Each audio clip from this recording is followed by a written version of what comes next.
বাংলাদেশ রেলপথ পরিদর্শন অধিদপ্তরের সরকারি রেল পরিদর্শক আহমেদ মাহবুব চৌধুরী দিনব্যাপী রেলপথ পরিদর্শনের অংশ হিসেবে বিভিন্ন রেলওয়ে স্থাপনা ও অবকাঠামো পরিদর্শন করেছেন। পরিদর্শনকালে তিনি সোনাতলা রেলওয়ে স্টেশনে যাত্রাবিরতি করেন এবং স্থানীয় বাসিন্দা ও যাত্রীদের সঙ্গে মতবিনিময় করেন। এ সময় স্থানীয়রা স্টেশনের বিভিন্ন সমস্যা, সীমাবদ্ধতা এবং উন্নয়ন সংক্রান্ত দাবি তার কাছে তুলে ধরেন। তারা জানান, সোনাতলা স্টেশনে কয়েকটি আন্তনগর ট্রেনের যাত্রাবিরতি থাকলেও ঢাকাগামী দুটি আন্তনগর ট্রেন ছাড়া অন্যান্য গুরুত্বপূর্ণ ট্রেনের যাত্রাবিরতির সুযোগ নেই। বিশেষ করে যাত্রী সেবার মান উন্নয়নের স্বার্থে বুড়িমারি এক্সপ্রেস ট্রেনের সোনাতলা স্টেশনে যাত্রাবিরতির ব্যবস্থা এবং টিকিটের সংখ্যা বৃদ্ধির দাবি জানান তারা। আমাদের এখানে যাত্রী ছাউনির পর্যাপ্ত পরিমাণ নাই, আমরা বসার ব্যবস্থা পাই না ঠিকমতো। আমাদের এখানে পাবলিক টয়লেটের সমস্যা আছে। আমাদের এখানে প্রচণ্ড গরমে যাত্রীরা যখন অবস্থান করে তখন আসলে মাথার উপরে কোনো ফ্যান নাই এবং সুপেয় কোনো পানির ব্যবস্থা নাই, সাইডে কোনো বাউন্ডারি ওয়াল নাই, যার কারণে যাত্রীরা সবসময় কিন্তু নিরাপত্তাহীনতায় ভোগে।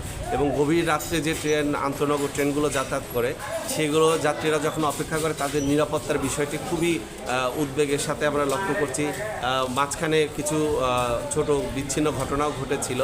স্থানীয় সমাজসেবক এম মেহেরুল ইসলাম বলেন, যাত্রীদের দীর্ঘদিনের দাবির মধ্যে রয়েছে ফুট ওভার ব্রিজ নির্মাণ, প্ল্যাটফর্মের ছাউনি সম্প্রসারণ, পর্যাপ্ত আলোকসজ্জা, চুরি ছিনতাই প্রতিরোধে পুলিশ ফাঁড়ি স্থাপন, যাত্রীদের জন্য পর্যাপ্ত ফ্যানের ব্যবস্থা এবং আধুনিক টয়লেট সুবিধা নিশ্চিতকরণ।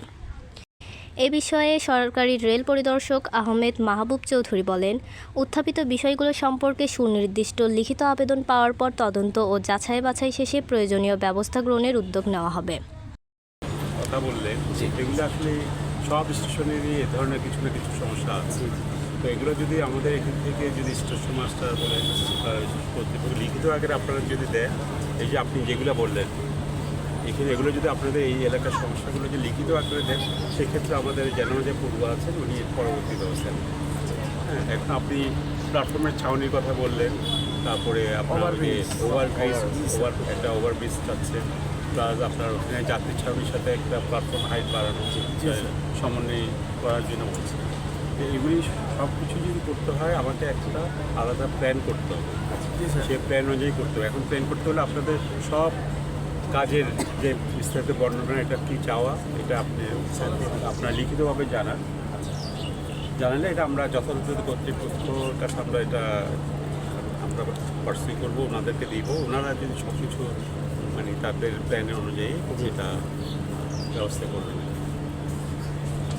এখন আমি আসছি আসলে সরকারি রেল পরিদর্শক হিসাবে।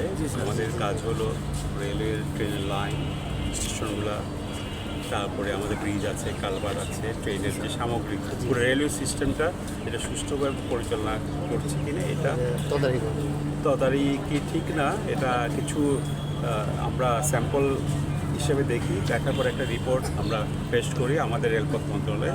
সেই রেলপথ মন্ত্রণালয় পরবর্তীতে আমাদের বাংলাদেশ রেলওয়ে যে মহাপরিচালক আছেন তার মাধ্যমে এটা বাস্তবায়নের চেষ্টা করে। পরিদর্শন সফরে তার সঙ্গে উপস্থিত ছিলেন বাংলাদেশ রেলওয়ে পশ্চিমাঞ্চলের জেনারেল ম্যানেজার ফরিদ আহমেদ, প্রধান প্রকৌশলী আহমেদ হোসেন মাসুম এবং পশ্চিমাঞ্চলের বিভিন্ন বিভাগের ঊর্ধ্বতন কর্মকর্তারা। বর্তমানে আহমেদ মাহবুব চৌধুরী রেলপথ পরিদর্শন অধিদপ্তরের সরকারি রেল পরিদর্শক হিসেবে দায়িত্ব পালন করছেন। তার কার্যালয় ফুলবাড়িয়া এলাকায় অবস্থিত রেলপথ পরিদর্শন অধিদপ্তরে। রাবেয়া সুলতানা রিয়া, বাংলালেন্স।